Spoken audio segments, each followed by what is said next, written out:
খামার আমার, খামার আমার। সুধী দর্শক মণ্ডলী, কেমন আছেন আপনারা? আশা করি সবাই ভালো আছেন। আমরা প্রতিনিয়ত গরু ছাগলের ভিডিও কিন্তু করে থাকি কৃষক ভাইদের, কিন্তু ইদানিং আমি যে কোনো কাজের বা যে কোনো সমস্যার কারণেই কৃষক ভাইদের কাছে কিন্তু যেতে পারছি না। তার কারণটা আপনারা নাই বা জানলেন। একদিন হলো আমি কৃষক ভাইদের উদ্দেশ্যে যারা ধান চাষ করে তাদের উদ্দেশ্যে একটি ভিডিও আমি তৈরি করছি। আবার কয়েকদিন পর আবার আমরা গরু ছাগল হাঁস মুরগি দেখাতে যাব। সে বিষয়ে আপনারা নিশ্চিন্তে থাকবেন। অবশ্যই গরু ছাগল হাঁস মুরগির কৃষি তত্ত্ব ভিত্তিক যে প্রতিবেদনগুলো দেখানোর চেষ্টা করব ভাই। ধান গাছের কোনো ক্ষতি ছাড়াই আগাছা কিভাবে দমন করবেন, একেবারে ধানের গায়ে একটি আঁচড় পর্যন্ত লাগবে না, কোনো ছিটে ফোটার ইফেক্ট পর্যন্ত পড়বে না। হ্যাঁ, তো কৃষক ভাই, ধান চাষি ভাই বোনেরা, আপনাদের উদ্দেশ্যে যে ভিডিওটি তৈরি করছি, ধরুন আপনারা বীজ বাছাই, শোধন ও জায়গা দেওয়া থেকে শুরু করে একটি সুস্থ সবল চারা পাওয়ার জন্য কিন্তু পুষ্ট ও সুস্থ বীজ বাছাই করা হয়। চারাটা বীজতলা থেকে নিয়ে এসে সেই সুস্থ সবল চারাটা যদি আমরা কোনো জমিতে রোপণ করি, সেই জমিতে অবশ্যই ভালো ধান পাওয়ার আশায় আমরা কিন্তু রোপণ করছি এবং ভালো মতো খাবার দিচ্ছি, ছত্রাকনাশক দিচ্ছি, ইউরিয়া সার দিচ্ছি, তারপরে আপনার ডিএপি, পটাশ এসব ছিটানোর চেষ্টা করি, ভালো ফলনের আশায় কিন্তু করে থাকি। কিন্তু ধানের বয়স যখন 5 থেকে 7 দিন হয়ে যায়, তখন কিন্তু আমরা আগাছা নাশক দমন করার জন্য আগাছা নাশক কিন্তু ইউরিয়া সারের সাথে ছিটাই, নতবা কেউ মেশিনে স্প্রে করে থাকি। তাতে আমাদের আগাছা দমন হয়ে যায়। কিন্তু এর পরবর্তী ধাপে আবার কয়েকদিন পরে আপনারা জমিতে গিয়ে দেখবেন যে এই জমিতে আবার আমাদের আগাছা তৈরি হয়েছে। অর্থাৎ আমরা কৃষক ভাইরা যে সোজা কথায় বলি ঘাস। প্রিয় চাষি ভাইরা, হাত দিয়ে আগাছা দমন করতে গেলে 2 থেকে 3 বার আগাছা দমন করতে হয়। ধান লাগানোর 20 দিন পর এবং পরের বার 35 থেকে 40 দিন পর হাত দিয়ে আগাছা দমন করতে হবে। এ পদ্ধতিতে আগাছা দমনে শ্রমিক এবং সময় খরচ বেশি লাগে। তাতে কৃষক ভাইদের লাভের চেয়ে লসটা কিন্তু বেশি হয়ে যায়। আগে আমাদের জমিতে দেখা যেত নিড়ানি যন্ত্র ব্যবহার করে আগাছা দমন করা যেত। হ্যাঁ, এই নিড়ানি যন্ত্র আগাছা দমন করে তেমন একটি ফল পাওয়া যায় না, কারণ 40 থেকে 45 দিন পর হাত দ্বারা আবার সেই নিড়ানি প্রয়োজনে ব্যবহার করতে হয়, আবার সেই হাত লাগাতেই হয়। এখন আসল কথায় আসা যাক। আপনারা যখন ইউরিয়া সার দিয়ে বারবার এই আগাছা দমন করার চেষ্টা করবেন, তাতে আপনাদের খরচ, সময় দুটোই খরচ হবে, দুটোই কিন্তু অপচয় হয়ে যাবে। তাতে আপনাদের লাভের চেয়ে ক্ষতির মুখটা বেশি দেখবেন। ধান বাতাসে পড়ে যাবে, ঝড়ে পড়ে যাবে এবং ধান পর্যাপ্ত পরিমাণের কালো হয়ে যাবে। যখন ধান গামরে হয়ে আসবে, তখন কিন্তু ধানের কালচে ভাবটি যাবে না, সবসময় ধানের গাছের তেজ কিন্তু থেকেই যাবে এবং ধানের শীষ যখন বের হবে, আপনাদের ধানের চিটা হওয়ার সম্ভাবনা সবচাইতে বেশি থাকে। তাতে কৃষক ভাইদের অনেক ক্ষতি হতে পারে। তাই আমরা যারা বারবার ইউরিয়া সার দিয়ে আগাছা দমনের এই কীটনাশক ব্যবহার করি, তাতে আমাদের যেমন পরিবেশের ক্ষতি হয়, ধানের লাভের চাইতে ক্ষতি বেশি হয়, সময় বেশি হয়, শ্রম বেশি দিতে হয় এবং আশা তো থাকেই না ভালো ফলনের।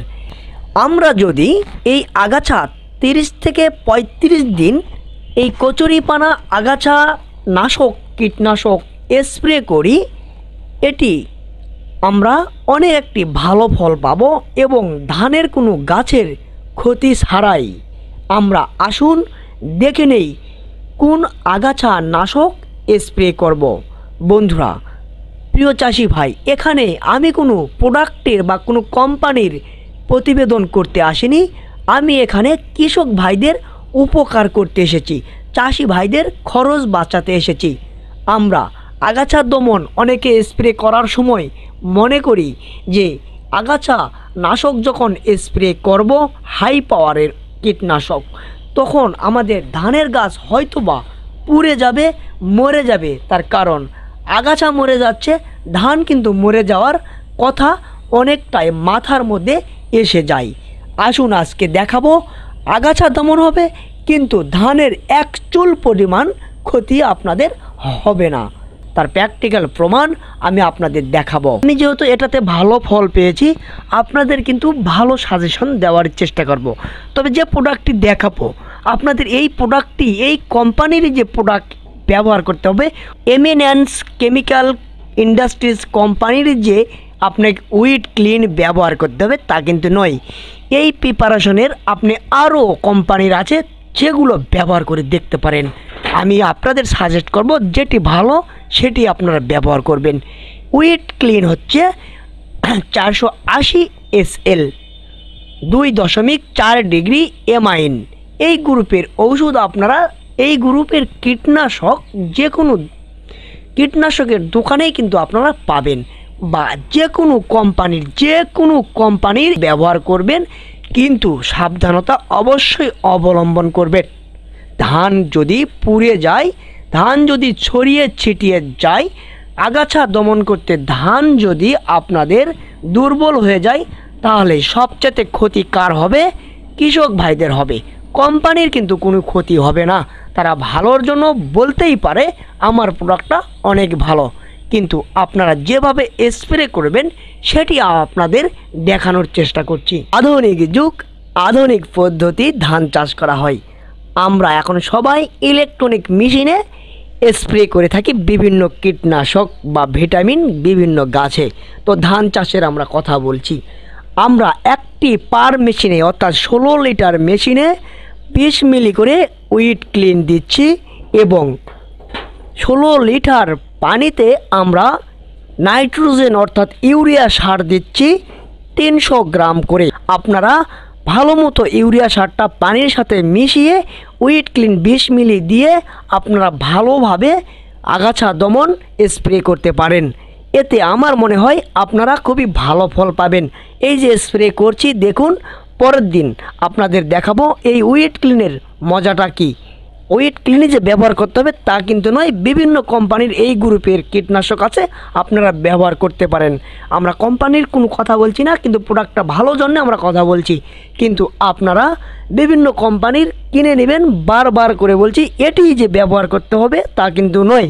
আপনারা অন্য কোম্পানির ওষুধও ব্যবহার করতে পারেন, দেখবেন কোনটা ভালো, তারপর যাচাই বাছাই করে আপনারা স্প্রে করতে পারেন। তবে উইড ক্লিন একদিন পরে আপনাদের দেখাচ্ছি। এবারে দেখুন একদিন পরে এই যে দেখতে পাচ্ছেন আগাছাগুলো মানে কচুরিপানাগুলো একেবারে নিস্তেজ হয়ে যাচ্ছে আস্তে আস্তে। পরের দিনে আসলে আরও একটু দুর্বল হয়ে যাবে। আস্তে আস্তে এই কচুরিপানাগুলো কিন্তু একেবারে মাটির সাথে মিশে যাবে, পচে যাবে। এখান থেকে কি হবে? আপনাদের উপকার হবে। কি উপকার হবে? আপনাদের ইউরিয়া বা ডিএপি খুবই কম ব্যবহার করতে হবে, তাতে আপনাদের অনেক সময় বেঁচে যাবে। সময় বেঁচে যাবে মানে আপনাদের এখানে শ্রমিক লাগবে না, ইউরিয়া সার ডবল দিতে হবে না। এই জন্য আমরা এই উইড ক্লিনটা দিয়ে 30 থেকে 35 দিনের মাথায় যে আবারও আগাছা নাশক হয় জমিতে, এই আগাছা দমন করার জন্য আমরা কিন্তু এই পদ্ধতি অবলম্বন করি। আপনাদের মনে প্রশ্ন থাকতে পারে যে আগাছা নাশক দিব কিন্তু ইউরিয়া সার কেন দিব?